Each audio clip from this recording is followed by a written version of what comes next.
So I was reading a book that was written by Joseph Barat Cornell. The book is called Om, the Melody of Love. It's all about the Om, which is related to the sound of creation, the word in the beginning. Om is the vibration of everything. Everything comes from Om. And as I was reading this book, something really struck me. On page 14, he talks about a study at Baylor University where Americans were asked to describe their view of God. It says 73% of Americans surveyed felt God to be authoritative, critical, or distant. And when I read that, a bunch of stuff suddenly made sense to me. If I had that view of God, I would not be a spiritual person. I would be running in the other direction. And I realized, if this is true, if 73% of people have a negative concept or a authoritative concept of God, a punishing God, no wonder we're also, if you'll excuse my French, fucked. And I realized that one of the ways that I can help serve humanity is to help them create a new definition and a new relationship with a benevolent God. I can't imagine living life from the darkest perspective. It's astonishing to me, because my God is full of delight and profound and humorous and colorful and ecstatic and vivacious. That's my God. So I know God is a hard concept for people to tackle. It's like there's just so much in our heads from a very young age about what God is, what we're supposed to, what our relationship is to God, that it's something separate from us, for one thing, and that we need religion or whatever.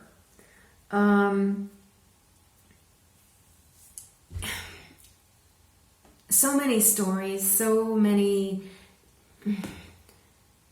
really useless concepts that don't help us. They don't do what they're supposed to do, which is help us live happier, more peaceful, more connected lives. So my challenge to you out there is, if you don't believe in God, okay, fine. But what do you believe in that provides you with that benevolent, all-powerful thing that can help guide your life? If you're missing that, you are missing a huge piece. And I'm not saying you have to believe in the God or a God, that old man in the sky thing. Of course you don't. But you need to define God for yourself. And it needs to be a positive thing.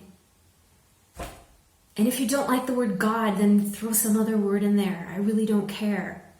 Now, if you do believe in God, what is your definition of God? Do you think he's terrifying or unloving, judgmental? Look at these things. Start to peel away all of the conditioning from your upbringing and from your experiences in life. And, if you're seeking connection with a spiritual source, start here. Start with your definition of God. And then if you have a good relationship with God, then take a look at your life and find out all the ways that something isn't jiving with your supposed perfect definition. If you believe in a benevolent, loving father or mother, then why are you afraid? Why are you anxious? Why are you desiring of things and more and wanting? You know, there's a chant that was taken from a prayer by Teresa Avila, Saint Teresa, and she says, God alone is all we ever need.